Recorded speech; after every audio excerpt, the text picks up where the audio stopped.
Alô você, o nosso vídeo já vai começar. Então, antes de começar, por favor, inscreva-se no nosso canal, curta e também ative o sininho para receber as novidades, tá bom? Bom dia, irmãos. Nós vamos ministrar um estudo bíblico aqui. Nós começamos no domingo passado um estudo sobre o conceito do homem, ou a antropologia bíblica.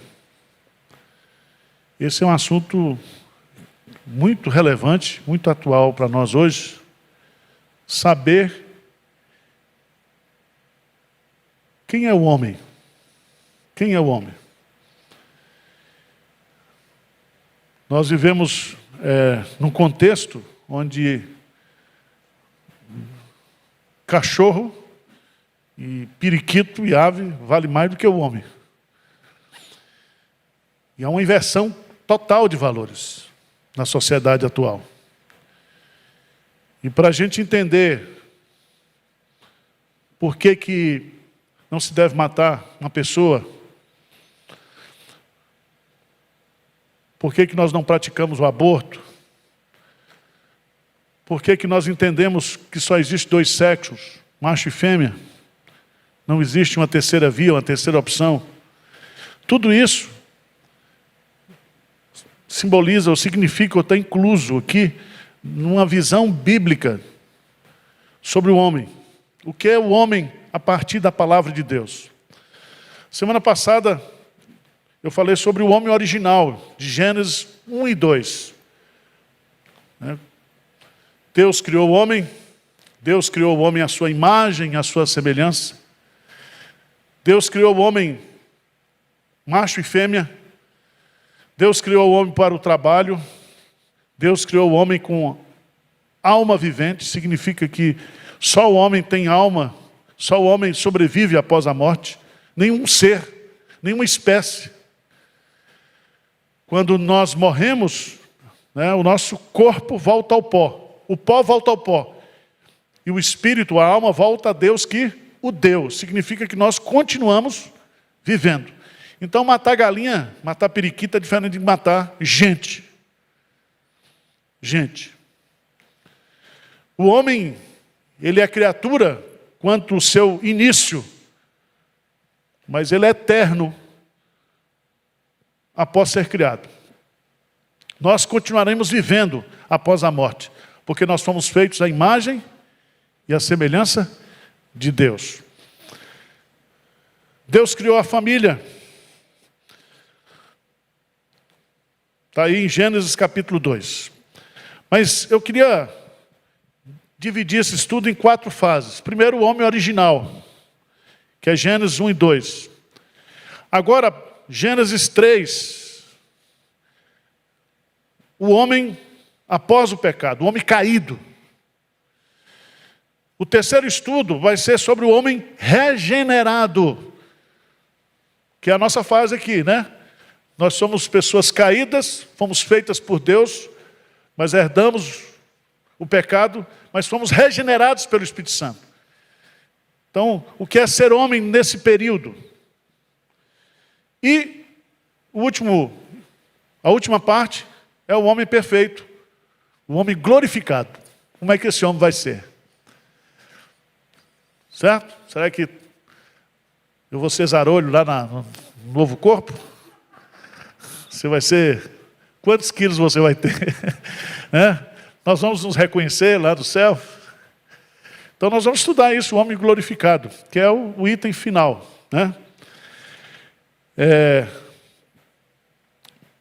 O capítulo 3, nós vamos dividi-lo aqui, de 1 a 7, a tentação, de 1 a 6, a tentação, de 7 até o final, as consequências da queda. Ok? Então nós vamos ler aqui. Mas a serpente, mais sagaz que todos os animais selváticos que o Senhor Deus tinha feito, disse à mulher: é assim que Deus disse: não comereis de toda a árvore do jardim. Respondeu-lhe a mulher: do fruto das árvores do jardim podemos comer, mas do fruto da árvore que está no meio do jardim, disse Deus, dele não comereis, nem tocareis nele, para que não morrais. Então a serpente disse à mulher: é certo que não morrereis? Porque Deus sabe que no dia em que dele comerdes, se vos abrirão os olhos, e como Deus sereis conhecedores do bem e do mal. Vendo a mulher que a árvore era boa para se comer, agradável aos olhos, e árvore desejável para dar entendimento, tomou-lhe do fruto e comeu, e deu também ao marido, e ele comeu. Essa é a primeira parte. Veja que o homem, quando foi criado por Deus, ele era perfeito espiritualmente. Perfeito. Veja no versículo 16 do capítulo 2, 16, 17. Diz assim: e o Senhor lhe deu esta ordem: de toda a árvore do jardim comerás livremente, mas da árvore do conhecimento do bem e do mal não comereis, porque no dia em que dela comeres, certamente o quê? Morrerás. Então o homem aqui tem o livre-arbítrio espiritual. Porque ele tinha a imagem e a semelhança de Deus. Ele tinha comunhão com Deus. O pecado não estava ainda na sua natureza. Então ele podia decidir. Ele podia obedecer, ele podia não obedecer. Ele tinha esse livre-arbítrio espiritual. Mas aí, meus amados irmãos, vem a tentação. E a palavra tentação, a gente poderia chamar assim de incitação ou indução. A tentação em si, ela não é pecado. Mas ela pode nos levar ao quê? Ao pecado. Por isso que na oração do Pai Nosso, o que Jesus diz? Não nos deixes cair em tentação. Mas ele não diz não nos deixe ser tentado, porque todos nós somos tentados. E ele foi tentado, Jesus, em todas as coisas. Então não é pecado ser tentado. Tentação é um incitamento dos desejos naturais do homem, induzindo-o ir além dos limites estabelecidos por Deus. Deus diz assim: de toda a árvore do jardim comerás, mas somente dessa você não vai comer. Colocou um limite. E é sempre assim. Parece que aquilo que é proibido é mais atraente aos nossos instintos, aos nossos desejos. E é tão interessante que o objetivo da tentação é atingir os desejos naturais, inatos do homem. Primeiro, o desejo de desfrutar das coisas. Ou seja, a tentação desperta em nós a cobiça, o desejo por aquilo que é proibido por Deus. Segundo, o desejo de obter as coisas. Então, o desejo de gozar, de desfrutar das coisas, o desejo de obter as coisas e o desejo de fazer as coisas. Veja que a tentação está bem clara aqui, né? Vendo, versículo 6, a mulher que a árvore era boa para se comer, agradável aos olhos e desejável para dar entendimento, tomou-lhe do fruto e comeu. Então veja que aqui ela realiza essas três coisas. O desejo de desfrutar, ela diz bom. O desejo de obter, e ela concretiza o quê? Fazendo, comendo. Quem é que está por trás da tentação? Hein? Satanás, o diabo. Quando você for tentado, diz Tiago, capítulo 1, nunca diga que de Deus sou tentado, porque Deus não tenta ninguém. Deus não tenta ninguém. Deus pode usar a tentação para lhe provar. Porque a aprovação leva você ao crescimento, à aprovação.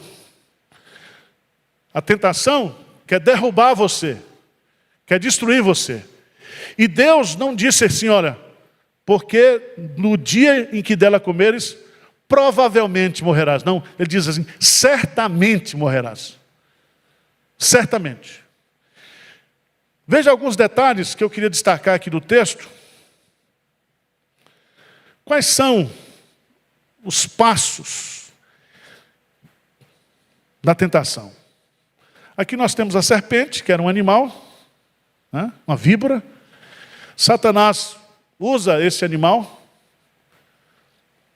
É tanto que depois você vai descobrir que na maldição, Deus amaldiçoa a serpente, Deus amaldiçoa Satanás, Deus amaldiçoa o homem e a mulher, e Deus amaldiçoa a terra por causa do pecado do homem.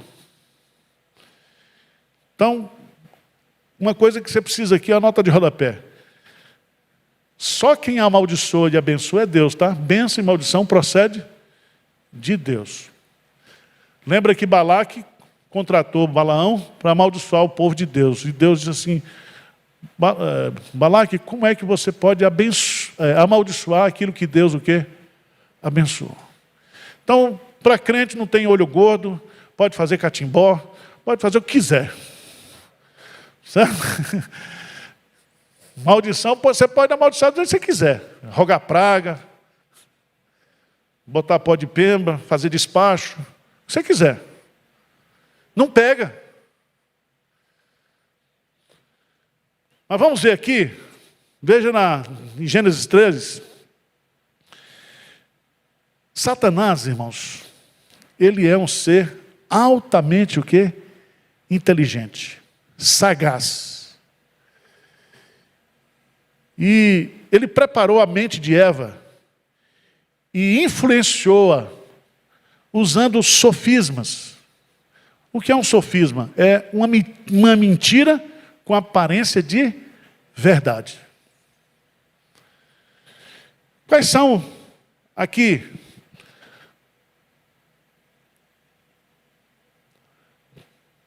Vamos ver.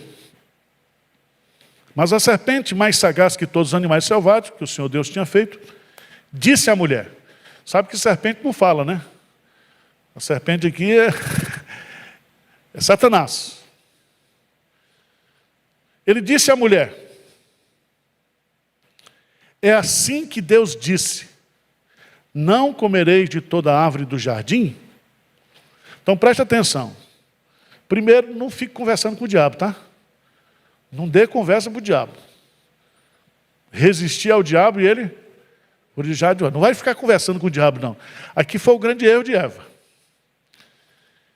Veja que, em primeiro lugar, ele negou a bondade de Deus. É assim que Deus disse, não comereis de toda a árvore do jardim. Não comereis de toda a árvore do jardim. Foi isso que Deus disse? Veja lá no versículo 17, 16, e o Senhor deu esta ordem, de toda a árvore do jardim, o quê? Comerás livremente. Então, cuidado, porque Satanás, ele inverte o que Deus diz. Ele tenta aqui negar, desvirtuar, levar você a duvidar que Deus é bom, que a vontade de Deus é boa, perfeita e agradável. Segundo argumento, ele exagerou a severidade da ordem divina, diz, não comereis de toda. Deus não diz não comereis de todas, ele diz, você pode comer de todas, mas essa aqui não. Então não é toda. Veja a sutileza de Satanás. Terceiro, ele negou, veja no versículo 4. Lê comigo aí, diz assim, então a serpente disse à mulher, é certo que não morrerás. O que é que Deus disse? Certamente o quê? Morrerás. Então ele está negando aqui o que Deus disse. Irmãos, isso é muito sério, porque o diabo não quer que você creia, o quê? Na palavra de Deus.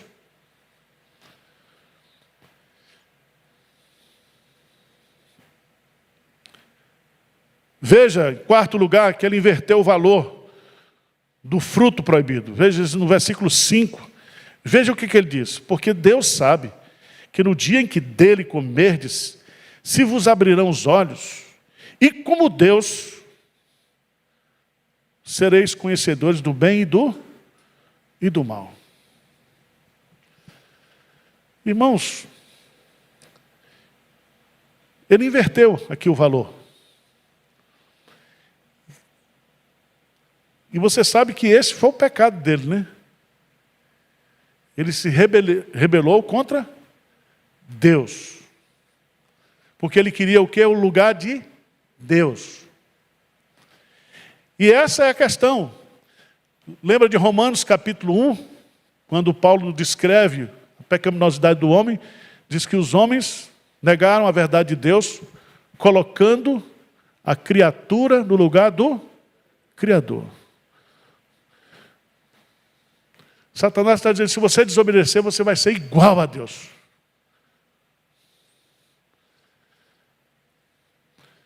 Por fim, ele inverteu as consequências das obediências.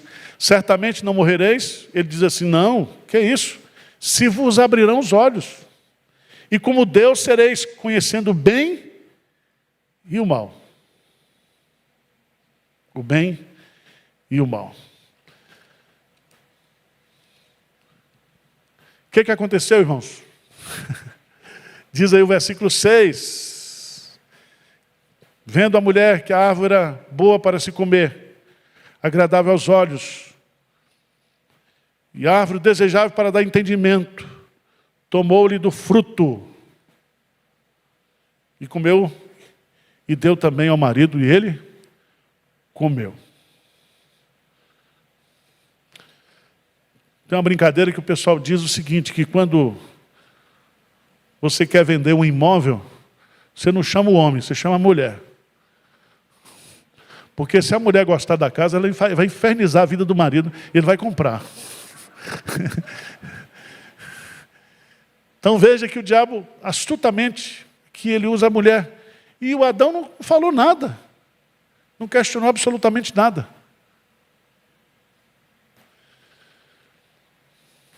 Ele tinha dito, essa aqui é osso dos meus ossos e carne da minha carne.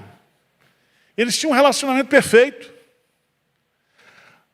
Agora, irmãos, veja na narrativa, versículo 7. Abriram-se então os olhos de ambos, e percebendo que estavam nus, coseram folhas de figueira e fizeram cintas para si. Abriram-se os olhos. Veja que lá, no final do capítulo 2, versículo 25, ora um e o outro, o homem e sua mulher, estavam nus e não se envergonhavam. Agora entrou o quê? O pecado. O pecado. O que significa certamente morrerás? Primeiro, existe a morte do relacionamento com Deus, a morte espiritual. O que significa isso? Significa que a imagem e a semelhança de Deus no homem, que era o seu perfeito relacionamento espiritual, acabou. Ele morreu espiritualmente. Lembra de Efésios 2:1? Ele vos deu vida, estando vós mortos nos vossos delitos e pecados. Pela graça sois salvos. Então o homem perdeu, rompeu o seu relacionamento com Deus. Sua comunhão com Deus. Ele morre espiritualmente. Também, ele vai morrer fisicamente. Vai morrer fisicamente. O que significa isso? Significa que nós não fomos criados para morrer. O homem original não foi criado para morrer. Por isso que a morte sempre para nós é uma coisa inaceitável. Porque nós não fomos criados para morrer. Então não existe morte bonita. O enterro foi lindo. Não existe isso. Enterro é enterro, morte é morte. Né? A morte, lembra que quando Jesus chega, encontra o desespero de Marta e Maria, diz lá que Jesus o quê? Chorou. Porque Jesus, ele viu ali as consequências do pecado na vida do homem. A morte. Mas não somente a morte do relacionamento espiritual, a morte física, mas também gerou o que? A morte eterna. Eterna. Porque o pecado vai trazer para o homem a questão da culpa e a questão da condenação. O salário do pecado é a morte. Mas o dom de Deus é o quê? A vida eterna. Significa aí que a morte eterna, o salário do pecado é a morte eterna. A eterna condenação, a eterna separação de Deus. Mas tem um versículo aqui que eu acho muito bonito. Quando ouviram a voz do Senhor Deus, que andava no jardim pela viração do dia, esconderam-se da presença do Senhor, o homem e sua mulher, por entre as árvores do jardim. Quando a gente peca, assim com você, comigo, a gente quer o quê? Se esconder. Lembra quando você era criança, que fazia uma coisa errada? Sua mãe perguntava, você corria e enfiava debaixo da cama, não é isso? Para você não ser achado. O homem agora está querendo se esconder de Deus. Mas não somente isso, veja no texto 8º, não, versículo 9, chamou o Senhor Deus ao homem e lhe perguntou, onde estás? Deus é onisciente, Deus é onipresente, Deus é onipotente. Por que Deus faz essa pergunta, onde estás? Ele não sabia? Sabia. Mas ele está chamando o homem agora para um confronto. Uma confrontação. Em outras palavras, você está aí, tentando fugir de mim e se esconder de mim? Onde você está agora, depois que você pecou? Você rompeu, você fez tudo aquilo que eu pedi para você não fazer, você fez. E é interessante, irmãos, que ele não chama Eva para conversar, ele chama quem? Adão. Porque o pacto, se você observar lá no capítulo 2, ele foi feito antes da criação da mulher. Gênesis 2, 16 e 17. E o diabo vai conversar com a mulher justamente porque ela não deve ter presenciado esse pacto que Deus faz. A mulher não sabia direito. Mas Adão, ele é responsável.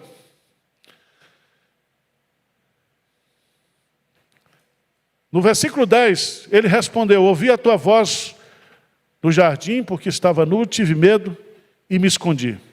Perguntou-lhe Deus, quem te fez saber que estavas nu? Comeste da árvore de que eu te ordenei que não comesses? Então disse o homem à mulher, a mulher que me deste por esposa, ela me deu da árvore e eu o quê? Comi. Aqui já começa as evidências do pecado. Aquilo que Freud diz que é o quê? A transferência. Ele está querendo colocar a culpa em Deus. Ele diz, a mulher que o Senhor me deu. Ela foi que me levou a pecar.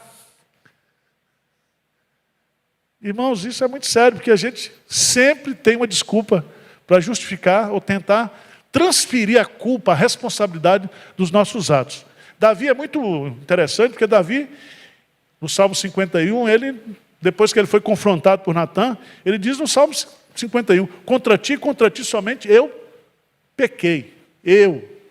Veja quantas vezes aparece no Salmo 51, Davi usando o pronome na primeira pessoa. Eu. Ou pronome oblíquo me, eu. Ele diz, cria em mim, Senhor. um coração puro e renova dentro de mim um espírito o quê? Inabalável. Então, veja que aqui, irmãos, o pecado mudou completamente, porque o pecado rompe o nosso relacionamento com Deus, porque nós queremos o lugar de Deus. O pecado traz conflito, traz sofrimento para nós mesmos. E o pecado também cria problemas nos nossos relacionamentos interpessoais. Não é assim? Aqui começa a guerra dos sexos. Começou depois do pecado.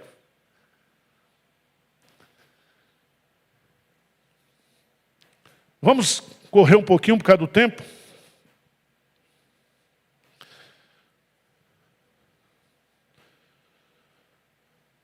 Deus diz à mulher: que é isso que fizeste? Respondeu a mulher: a serpente me enganou e eu comi. E aí, a partir do versículo 14, vem as maldições de Deus. Primeiro, para a serpente. Vamos ver lá, verso 14. Então o Senhor Deus disse à serpente. Ele não disse para Satanás, ele disse para a serpente: visto que isso fizeste, maldita és entre todos os animais domésticos e entre todos os animais selváticos. Rastejarás sobre o teu ventre e comerás pó todos os dias da tua vida. Então ele amaldiçoou aquela espécie. Versículo 15. Veja que qual é a maldição de Satanás. Esse aí é o proto-evangelho. O que é que diz aí? Porém, inimizade entre ti e a mulher, entre a tua descendência e o seu descendente. Este te ferirá a cabeça, e tu lhe ferirás o quê? O calcanhar. Porém, inimizade entre ti e a mulher, entre a tua descendência. Então existe uma descendência, que é a descendência de Satanás, né? Os filhos da ira, os filhos da perdição. Lembra que os fariseus disseram: Abraão é o nosso pai. E Jesus diz: olha, coisa nenhuma. O pai de vocês é Satanás, que é homicida desde o princípio. Então tem uma descendência agora que vai percorrer toda a história da revelação bíblica. Os descendentes de Satanás e os descendentes filhos de Deus. E ele não diz aqui a tua descendência e o seu descendente. Que descendente é esse? Jesus Cristo. Este te ferirá a cabeça e tu lhe ferirás o quê? O calcanhar. A ideia aqui é que Jesus ele vai esmagar a cabeça da serpente. Mas ele será mordido no calcanhar, ou seja, ele vai ter que passar pelo sofrimento da morte na cruz. Vamos entender isso? Vamos lá para Colossenses, capítulo 2. Colossenses, lá no Novo Testamento.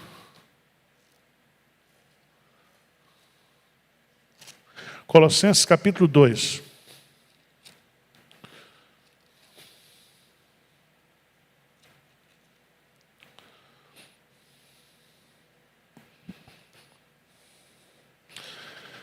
Versículo 13 até o 15. O que diz aí?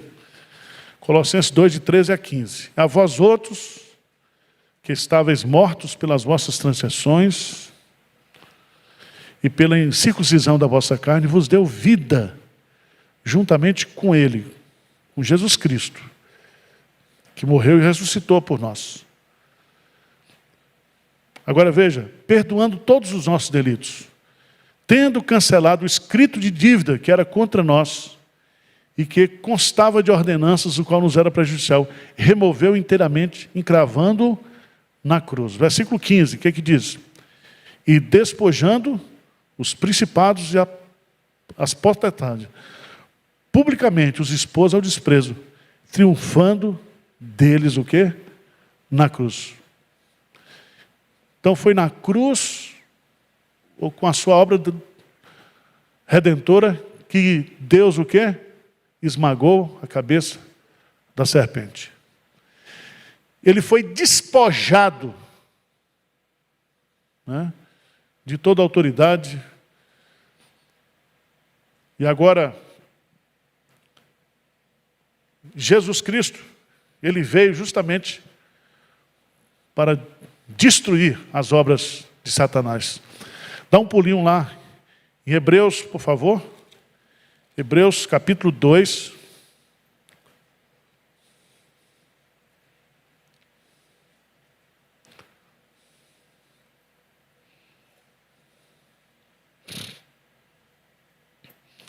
A partir do versículo 14. Visto que pois que os filhos têm participação comum de carne e sangue, deste também ele igualmente participou, para que por sua morte destruísse aquele que tem o poder da morte, a saber, o diabo, e livrasse todos que pelo pavor da morte estavam sujeitos à escravidão por toda a vida. Então, na cruz, Jesus destrói a morte. Ele mata a morte. Ele mata aquele que tinha o poder da morte, que trouxe a morte para a espécie humana. Mas vamos voltar lá para Gênesis. Então, aí você tem a penalidade, as consequências para a serpente, a maldição de Deus também, para, versículo 15, para Satanás. Versículo 16, a maldição para a mulher. E a mulher disse: multiplicarei sobre modo os sofrimentos da tua gravidez, em meio de dores dará à luz filhos. O teu desejo será para o teu marido, e ele te governará. Então, a questão do parto doloroso, isso aí é uma consequência o quê? Da queda. E o teu desejo será para o teu marido, não é desejo sexual não, tá? É o desejo de mandar. Por isso que ele termina. E ele te o quê? Governará. As mulheres querem mandar nos homens.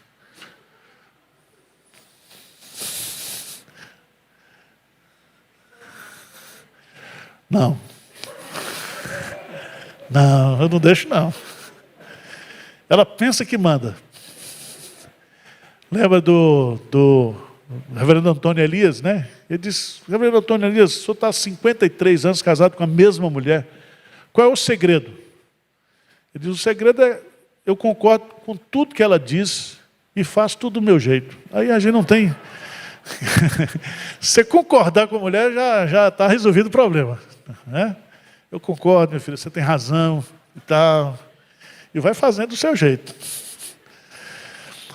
Mas aqui é muito interessante isso, porque aqui começa a guerra do sexo, né? A mulher quer mandar, o marido quer mandar. Aí entra a questão do quê?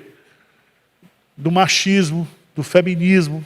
Tudo tem origem aqui, com o pecado. Versículo 17, aí a consequência para Adão, a maldição de Deus para ele. E a Adão disse: visto que atendeste à voz de tua mulher, e comeste da árvore que eu te ordenara que não comesse, maldita é a terra por tua causa. Em fadigas obterás dela o sustento durante os dias de tua vida. Ou seja, eu plantei um jardim, coloquei você lá para você regar esse jardim, para você guardar esse jardim, você teria tudo disponível, mas agora você vai ralar, porque a terra vai produzir espinhos, abrolhos, e você vai ter que suar para se sustentar na terra. E vai por aí, porque a terra produzirá também cardos e abrolhos, e tu comerás a erva do campo. Do suor do teu rosto comerás o teu pão até que tornes a terra, pois dela fostes formado, porque tu és pó, e ao pó o quê? Tornarás. Então ele está dizendo, você vai ralar a vida toda, depois você vai morrer. Vai voltar ao pó. E aqui, meus amados irmãos, é muito importante nós entendermos isso. Vamos para Romanos capítulo 5. Romanos capítulo 5.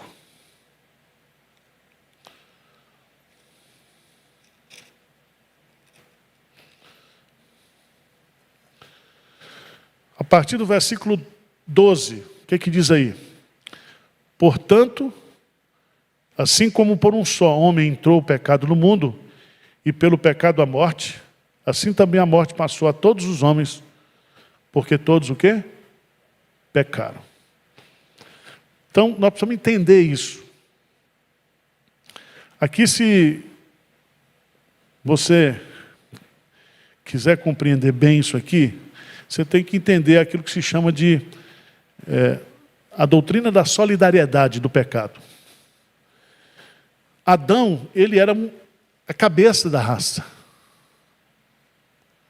Então, quando ele pecou, todos nós o quê? Pecamos com ele. O pecado passa a fazer parte da nossa natureza. A não ser que você, se você é descendente do macaco, aí você não tem pecado. Certo? Mas se você é descendente de Adão e Eva,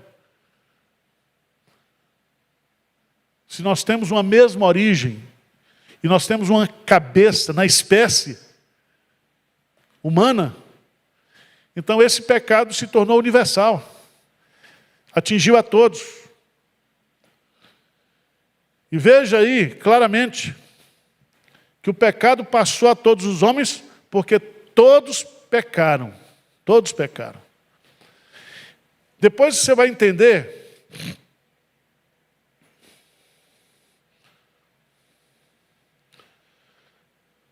veja lá no versículo 18 de Romanos 17, diz assim: se pela ofensa de um e por meio de um só pecado, reinou o quê? A morte. O que reinou? A morte. A morte reinou por causa do pecado de Adão. Muito mais os que recebem a abundância da graça, o dom da justiça, reinarão em vida por meio de um só, a saber, Jesus Cristo. Pois assim como por uma só ofensa veio o juízo sobre todos os homens para a condenação, assim, porém, por um só ato de justiça, veio a graça sobre todos os homens para a justificação que dá vida. Porque como pela desobediência de um só homem, muitos se tornaram pecadores, assim também por meio da obediência de um só, muitos se tornarão justos. Sobreveio a lei para que avultasse a ofensa, mas onde abundou o pecado, superabundou a graça. A fim de que, como o pecado reinou pela morte, assim também reine o quê? A graça. Se, por um só ato de desobediência do primeiro Adão, veio o pecado, e o pecado passou a toda a raça, assim também, por um só ato de obediência na cruz, Jesus Cristo inaugurou o reino da graça. Se eu, no primeiro Adão, eu me tornei condenado, morto, agora, se eu estou em Cristo, nova criatura é. As coisas velhas, eis que tudo se fez novo. Então, no pecado eu estava em Adão. Agora, salvo, eu estou em Cristo, o segundo Adão. Estão me entendendo ou não? Então, assim como o primeiro Adão, ele é cabeça de uma raça que decaiu, que caiu em pecado, aquele que está em Cristo, e você sabe que Cristo é o cabeça, né, da igreja, e nós somos o corpo de Cristo. Então, se nós estamos em Cristo, nenhuma condenação há. Nenhuma condenação. Todos nós, humanos, estamos em Adão, mas nem todos nós, humanos, estamos em Cristo. Nós pregamos o Evangelho para que as pessoas creiam em Cristo e se liberte da escravidão do pecado, da escravidão da morte, né, da escravidão do diabo, E conhecereis a verdade vos libertará. Se, pois, o Filho vos libertar, verdadeiramente sereis livres. Livres. Vocês estão entendendo ou não? Então vamos voltar lá para Gênesis. Gênesis, capítulo 3, a última parte aí. Versículo 20. Quem dava nome era sempre o homem, e deu o homem o nome de Eva, a sua mulher, por ser a mãe de todos os seres humanos. Preste atenção. Quem foi criado primeiro? O homem. Certo? Depois que o homem foi criado, Deus deu uma anestesia lá e fez aquela cirurgia da costela e tal, e criou o quê? A mulher. Então, a primeira mulher veio do homem. Mas agora, todo homem que nascer, vai nascer da mulher. E não pode, por isso que Deus criou macho e fêmea. O macho não pode gerar espécie. A fêmea sozinha não pode. Tem que ser XX, Y. Deu para entender? Então, homem com homem, mulher com mulher, é jacaré. É jacaré. Deus fez tudo certinho. Tudo certo. Tá certo? Veja, mais adiante, vamos lá para Gênesis. Só para explicar isso. Genealogia 5. Gênesis 5. Este é o livro da genealogia de Adão. No dia em que Deus criou o homem à semelhança de Deus, o fez. Homem e mulher os criou. E os abençoou, ele chamou pelo nome de Adão, no dia em que foram o quê? Criados. Quando chama Adão aqui, significa que os dois formam o que? A espécie. Os sexos, eles são complementares. Adão aqui poderia ser traduzido como espécie humana. Alguns rabinos dizem, à luz desse texto, que o homem só vira homem depois que casa. É? Só virou Adão porque os dois, veja aí, que os dois foram criados, homem e mulher os criou e os abençoou, e lhe chamou pelo nome, um nome só, Adão. Porque Adão foi o nome próprio do primeiro homem, mas Adão também é usado como espécie humana. E a espécie humana foi feita macho e fêmea. Então a mulher é a espécie humana, o homem é a espécie humana. Tá certo? Então não substitua a mulher por um cachorro. E você, mulher, também não substitua um homem por um cachorro. Deu para entender? Por isso que é bom vocês lerem Levítico, quando fala lá das uniões abomináveis e dos casamentos o quê? Ilícitos. Ilícitos. Porque tanto a mulher como o homem ele tem uma carga genética. Né? Deus vai proibir depois casamento de parente. Deus vai proibir relacionamento de pessoas do mesmo sexo, de pessoas com animais. Está lá. Muita gente já quis tirar isso da Bíblia. Você sabe onde está? Sabe, né? Está lá, claro, para você ler isso aí. Porque, se você observar bem, no versículo 3 de Gênesis 5, diz assim: viveu Adão 130 anos e gerou um filho à sua semelhança, conforme a sua imagem, lhe chamou Sete. Agora o homem não vai gerar mais seres à imagem e semelhança de Deus, no sentido, mas quando ele diz a sua semelhança o quê? Pecadora. Por isso que Davi diz que em pecado me concebeu minha mãe, eu já nasci pecador. Então, Enos nasce depois vai nascer Caim, Abel, etc. Agora a semelhança de Adão. O que Adão é esse? O Adão caído, o Adão pecador.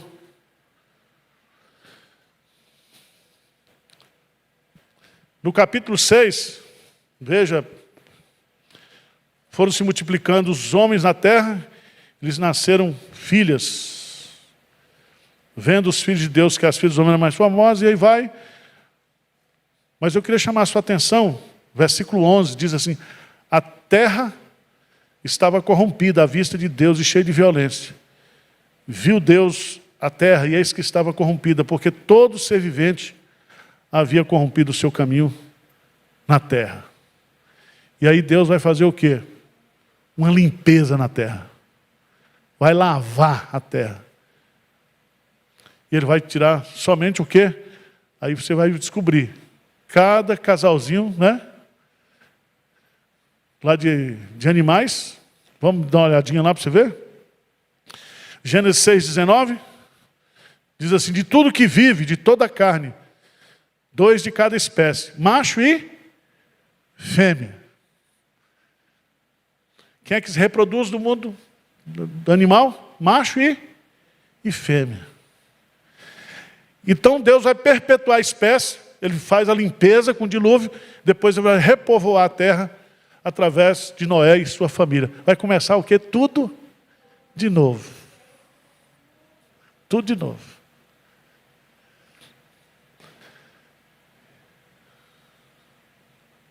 Eu queria que você fosse lá para Romanos, eu estou encerrando. Romanos, capítulo 3. Romanos 3.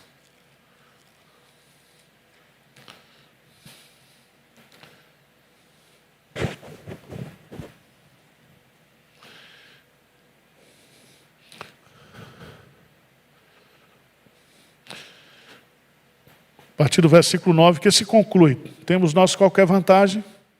Não, de forma nenhuma, pois já temos demonstrado que todos, tanto judeus como gregos, estão debaixo do pecado. Como está escrito, não há um justo, nenhum sequer. Não há quem entenda, ou seja, o pecado atingiu a nossa mente. Não há quem busque a Deus, nosso relacionamento com Deus. O pecado nos extraviou éramos como ovelhas desgarradas. Nos tornamos inúteis do ponto de vista espiritual. Não há quem faça o bem, não há nenhum sequer. Porque o pecado passa a fazer parte da nossa natureza. Atingiu a nossa fala, a garganta no falar, a boca, os pés velozes para derramar sangue, a destruição e miséria, desconhecer o caminho da paz. Versículo 18, o pecado destruiu o temor de Deus diante dos seus olhos. Ora sabemos que tudo que a lei diz aos que vivem na lei, o diz para que se cale toda a boca e todo mundo seja culpável perante Deus. Visto que ninguém será justificado diante dele por obras da lei, em razão de que pela lei vem o pleno conhecimento do pecado. Todos pecaram e carecem da glória de Deus. Amém? É como diz, alguém já disse o seguinte: no Éden, o homem podia não pecar. Podia ou não podia? Podia. Não pecar. Depois da queda, o homem não pode deixar de pecar. Ele peca porque é da nossa natureza. Quem consegue deixar de pecar aqui? Mesmo crentes, nós estamos livres do poder do pecado, mas não da presença do pecado. Paulo diz: o bem que eu quero fazer, se eu não consigo, porque há uma lei dentro de mim. A lei que me leva a pecar. Terceiro, depois da ressurreição, o homem não poderá mais o quê? Pecar. É o homem glorificado. Amém? Então, na próxima semana a gente continua. Nós vamos falar sobre o homem agora, não mais o homem original, não o homem caído, mas o homem regenerado. O que Deus fez para restaurar esse homem? Né? para regenerar esse homem, para reconstruir nesse homem a sua imagem e a sua semelhança. Amém? Vamos ficar de pé, vamos orar? Senhor Deus, humildemente nos curvamos diante da autoridade suprema da Tua palavra. E cremos que a narrativa bíblica é tão simples, tão clara, tão profunda, e revela a nossa origem. Revela, ó Deus, a origem do nosso sofrimento, do nosso pecado, da nossa morte. Mas louvado e agradecido seja o Teu nome por Jesus Cristo, o segundo Adão, que veio para nos trazer vida e vida em abundância. Que nós possamos ter na mente, claramente, essa doutrina bíblica do homem do pecado e da salvação. Essa é a nossa oração humilde em nome de Jesus. Amém, Senhor. Amém.